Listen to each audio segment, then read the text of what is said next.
आदरणीय दर्शकबिन, यहाँहरूले हेर्दै हुनुहुन्छ अनुग्रह टिभी र म प्रस्तुता अस्मिता दाहालको तर्फबाट स्वागत, अभिवादन, जय मसीह र यहाँहरूलाई धेरै धन्यवाद हामीलाई हेरेर साथ दिइराख्नु भएको छ। र आज पनि हामीले अर्को एउटा प्रस्तुतिलाई यहाँहरूको बीचमा प्रस्तुत गर्दैछौँ र आज हामीसँग हुनुहुन्छ राष्ट्रिय क्रिस्चियन महासङ्घका उपमहासचिव तथा प्रवक्ता उद्धव चिमरिया। आउनुहोस् यो समय हामी उहाँलाई स्वागत गर्नेछौँ। जय मसीह, स्वागत छ यहाँलाई अनुग्रह टिभीमा। धेरै धन्यवाद। आरामै हुनुहुन्छ? धन्यवाद, म एकदमै ठिक छु। अनि हजुरले अहिलेका दिनहरूलाई कसरी बिताउँदै हुनुहुन्छ भनिदिनुहोस् न थोरै। अब अहिलेका दिन भनेको यो कोभिड-19 यो कोरोना भाइरसको महामारी छ संसारभरि। त्यसले गर्दाखेरि अब घरमा बस्ने, जुम मार्फत सङ्गति गर्ने, संसारका मानिसहरूको लागि प्रार्थना गर्ने र प्रभुसँग प्रभु यी कुराहरू चाहिँ सबै मानिसहरूको बिचबाट कोरोना भाइरसको कुराहरू हटेर गएको होस्, सबै राष्ट्रहरू चाहिँ एउटा पहिलेको जस्तै नर्मल भएको होस्, सबै कुरा ठिक भएर गएको छ प्रार्थना गर्ने, आफ्नो परिवारसँग टाइम बिताउने, प्रार्थना गर्ने, यही कुराहरू यसरी नै बितिरहेको छ। आज हामी राष्ट्रिय क्रिस्चियन महासङ्घ सम्बन्धित केही प्रश्नहरू र केही कुराकानी हामी यही विषयलाई लिएर गर्नेछौँ र म यहाँलाई केही प्रश्नहरू सोध्नेछु। राष्ट्रिय क्रिस्चियन महासङ्घको उद्देश्य के हो थोरै बताइदिनुहोस् न। धेरै धन्यवाद। राष्ट्रिय क्रिस्चियन महासङ्घ नेपालको उद्देश्य भनेको स्वाभिमान, अधिकार र अस्तित्वलाई नेपालमा पहिचान गराउँदै नेपाली क्रिस्चियनहरूको अधिकार के हो, स्वाभिमान के हो, अस्तित्व के हो, त्यसलाई नेपाल राष्ट्रभरि पहिचान गराउँदै त्यसको हक अधिकारको निम्ति दिनरात अगाडि बढिरहने र नेपाली क्रिस्चियन दाजुभाइ दिदीबहिनीहरूको अस्तित्व र पहिचानलाई मानिस अगाडि ल्याएर उभ्याउने यो मूल उद्देश्य हो।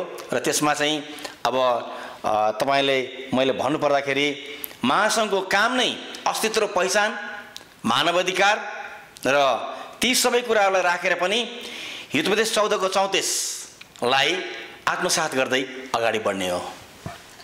हजुर, यसका उपलब्धिहरू के छन् र अहिलेसम्म के भयो भनिदिनुहोस् न थोरै। धेरै धन्यवाद।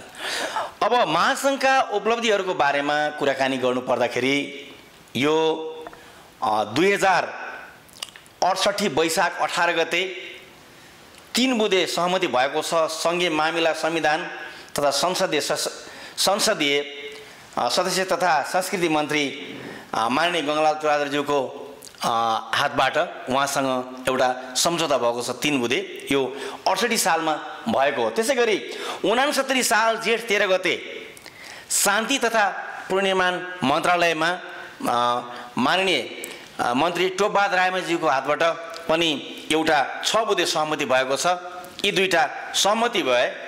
त्यसको साथसाथै 2064 सालबाट निरन्तर रूपमा क्रिसमसको छुट्टीलाई हामीले जसरी भए पनि क्रिसमस छुट्टी गराउँदै र क्रिसमसमा हाम्रा नानीहरू, छोराछोरीहरू स्कुल जानुपर्ने थियो। क्रिसमसको दिनमा हामी चाहिँ चर्चमा क्रिसमस मनाइरहेका छौँ, हामी प्रज्ञा भवनमा क्रिसमस मनाइरहेका छौँ, तर हाम्रा बालबच्चाहरू चाहिँ स्कुलमा जानुपर्ने, जाँच दिनुपर्ने, उनीहरू आफ्नो बाबुआमासँग आफूले अपनाएको, आफूले पछ्याएको, आफ्नो आस्थाको धर्मलाई स्वीकार गरेको त्यत्रो ठुलो चाड क्रिसमस मनाउन नपाउने अवस्थाहरू थियो।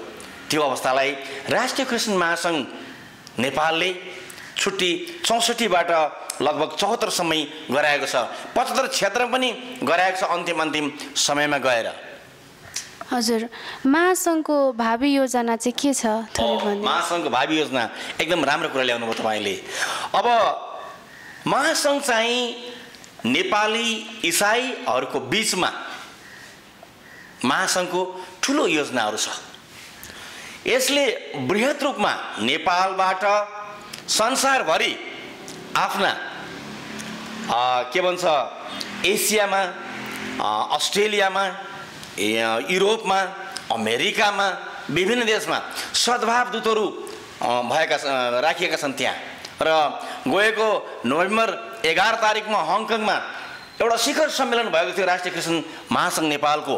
र आज संसारभर नै महासङ्घले महादेशहरूमा आफ्नो सद्भावदूत राख्नको लागि सफल भएको छ। मैले तपाईँलाई यो कुरा बताउन बिर्सिएछु। नेपाल राष्ट्रमा 7वटा प्रदेशमा हाम्रा 7 प्रमुखहरू हुनुहुन्छ अनि 77वटा जिल्लामा 77 जना जिल्लाका अध्यक्षहरू हुनुहुन्छ। हामीले यो देशमा हक अधिकारको निम्ति आफ्नो इसाई दाजुभाइ दिदीबहिनीहरूको अप्ठ्यारो अवस्था भएको बेला त्यहाँ पुग्नको निम्ति तिनीहरूलाई सघाउनको निम्ति महासङ्घ अहोरात्र खटिरहेको छ। अब तपाईँले अघि गरेको प्रश्नको उत्तरलाई फेरि म दोहोऱ्याउँछु। महासङ्घको भावी योजना भनेको महासङ्घको भावी योजना 68 मा गरेको सहमति 69 मा गरेको सहमतिलाई नेपाल सरकारसँग भनेर प्रेस गरेर उहाँहरूलाई घचघच्याएर हामी यी दुईवटा सहमतिहरूलाई कार्यान्वयन गर्न लगाउनेछौँ। अहिले हेर्दाखेरि महासङ्घले हेर्दाखेरि एउटा इसाई मर्यो भने त्यसलाई गाड्ने ठाउँ छैन। हिजो मात्रै पनि मैले हेर्दै थिएँ मिडियामा कि पोखरामा एउटा लास गाड्नको लागि त्यहाँ विवाद भएको छ। इसाईहरू मर्यो भने गाड्ने ठाउँ छैन। त्यसको लागि महासङ्घले समाधि स्थलको व्यवस्था सरकारसँग माग गरेको छ, जो 68 को 68 र 69 को 3 बुँदे र 6 बुँदे सहमतिमा लेखिएको छ समाधि स्थलको व्यवस्थापन गर्ने। यसरी नेपालभरि रहेका 12,500 चर्चहरू छन्। ती चर्चहरूलाई गुठीको दायरामा ल्याउने, आफ्नै क्रिस्चियनहरूको स्वतन्त्र गुठी वा क्रिस्चियनिटीभित्र गुठी, त्यो गुठीलाई एक प्रकारले चर्चको सम्पत्तिहरूलाई सुरक्षित राख्ने, त्यसलाई गुठीको व्यवस्थापन गर्ने। अनि राज्य कोषबाट विनियोजन हुने बजेट जुन छ, हेर्नुहोस् हरेक वर्ष चाहिने क्रिस्चियनहरूले यत्रो ठुलो क्रिसमस आफ्नो पर्व मनाउँदाखेरि 30 लाख नेपाली क्रिस्चियनहरूले क्रिसमस मनाउँदाखेरि कहिले पनि राज्यबाट 1 पैसा पनि बजेट छुट्याएको छैन, विभेद गरिएको छ। अरू अन्त कहाँ छ हामीलाई थाहा छैन, तर हामीलाई 1 पैसा पनि आजसम्म छुट्याएको छैन र हामी यही राष्ट्रका नागरिकहरू हौँ, यही देशका नागरिक हौँ हामी क्रिस्चियनहरू। हाम्रो लागि पनि त्यो बजेट छुट्याउनु पर्छ भन्ने कुरो पनि त्यहाँ लेखिएको छ। र अर्को तपाईलाई बताउनु पर्दाखेरि महासङ्घले गरेका धेरैवटा कुराहरू छन्, धेरैवटा कुराहरू। इस्टर सन्डेका कुरा भए, तपाईँको चाहिँ क्रिसमसका बिदाका कुराहरू भए, यी सम्पूर्ण कुराहरू महासङ्घको भावी योजना छ। हामी घचघचाइने छौँ, मानव अधिकारको ढोका घचघचाइरहेका छौँ। हामीले नेपाल राज्य सरकारसँग हामीले हाम्रा मागहरूको बारेमा घचघचाइरहेका छौँ। महासङ्घ अहोरात्र रूपमा क्रिस्चियनहरूको हक अधिकार र तिनको स्वाभिमानको लागि यो राष्ट्रसँग लडिरहेको छ। आज हामी कुराकानी गरि नै रहेका छौँ, लडि नै रहेका छौँ। हामीलाई आशा छ हाम्रा परमेश्वरले एक दिन हामीलाई यी सबै कुराहरूमा अगाडि ल्याइदिनु हुनेछ। अर्को क्रिस्चियन आयोगको कुरा छ, त्यहाँभित्र त्यो सहमतिभित्र क्रिस्चियन आयोग बनाउने कुराकानी छ। त्यो पनि सरकारले सुनिरहेको छैन। त्यो पनि हामीले एकदमै झकझक्याइरहेको छ नेपाल सरकारलाई। क्रिस्चियन आयोग चाहियो, हामीलाई पनि आयोग चाहिन्छ। हाम्रा मानिसहरूको लागि हामी एउटा आयोगमा बसेर काम गर्न सक्छौँ। ती कुराहरूलाई हाम्रा यदि भावी योजनाहरू छन्, त्यसपछि हाम्रा अमेरिकामा पनि शिखर सम्मेलन हुनसक्छ, अस्ट्रेलियामा शिखर सम्मेलन हुनसक्छ, युरोपमा शिखर सम्मेलन हुनसक्छ, एसियामा शिखर सम्मेलन हुनसक्छ। र हाम्रो अर्को एउटा योजना भनेको मण्डलीलाई कसरी सुरक्षित राख्ने, हाम्रा असल विश्वासी दाजुभाइ दिदीबहिनीहरू, हाम्रा असल पास्टर गुरुबाहरूलाई कसरी हामीले सुरक्षित राख्न सक्छौँ। उनीहरूलाई कुनै ठाउँमा अप्ठ्यारो भयो भने अझ पटक पटक राज्यले कति ठाउँमा चाहिने गाह्रो अप्ठ्यारो अवस्थाहरू पनि भइरहेको छ देखिने कुरोहरूमा। समाधि स्थलले कुरोमा कति गाह्रो भइरहेको छ। हामीले 68-69 तिर त्यही बेलामा पनि कति ठाउँमा हामीले गाडेको लासलाई फेरि उखाल्न अन्त्य लगेर गाड्नुपर्ने अवस्था पनि आयो। यो अवस्थामा हामी यो दिनमा यस्तो अवस्थामा हामी क्रिस्चियनहरू यो देशमा बाँचिरहेका छौँ। यी सबै कुराहरूलाई हामी नेपाल सरकार मार्फत कार्यान्वयन गराउँछौँ भन्ने हाम्रो एकदम कटिबद्धता छ र हामी त्यो कुरामा लागिराख्नेछौँ। त्यो कुराबाट हामी जहिले पनि यो कुरामा लागिरहेका छौँ, लडिरहेका छौँ। हामी अवश्य पनि सफल हुनेछौँ भन्ने हामीले विश्वास राखेका छौँ। हजुर, मैले अलिकति हाम्रो पास्टर केशवराज आचार्यको कुरालाई अलिकति जोड्न चाहे।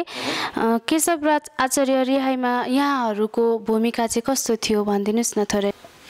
धेरै धन्यवाद छ तपाईँलाई प्रश्नको लागि। पास्टर केशव आचार्यको बारेमा भन्नुपर्दाखेरि पास्टर केशव आचार्य जसरी थुनामा जानुभयो, महासङ्घले विज्ञप्ति निकाल्यो। पहिले विज्ञप्ति निकाल्ने महासङ्घ नै हो। विज्ञप्ति निकालिसकेपछि हामीले प्रार्थना सुरु गऱ्यौँ र हामीले यो देशका विभिन्न ठाउँमा गर्ने कुराहरू, भेट्ने कुराहरू, उहाँको रिहाईको लागि पहल गर्ने कुराहरूमा हामी लागि नै रह्यौँ र उहाँलाई पोखराबाट डोल्पा पुर्यायो। तैपनि हामी बुधबारको प्रार्थनामा हरेक प्रार्थनाहरूमा के गर्न सकिन्छ, कसो गर्न सकिन्छ सबै कुरो हामी लागि नै रह्यौँ। सबै कुरो भइ नै राख्यो। उहाँको रिहाई भयो। हामीले महासङ्घले मात्रै केशव ज्यूलाई निकाल्यो, पास्टर केशवज्यूलाई निकाल्यो भन्ने होइन।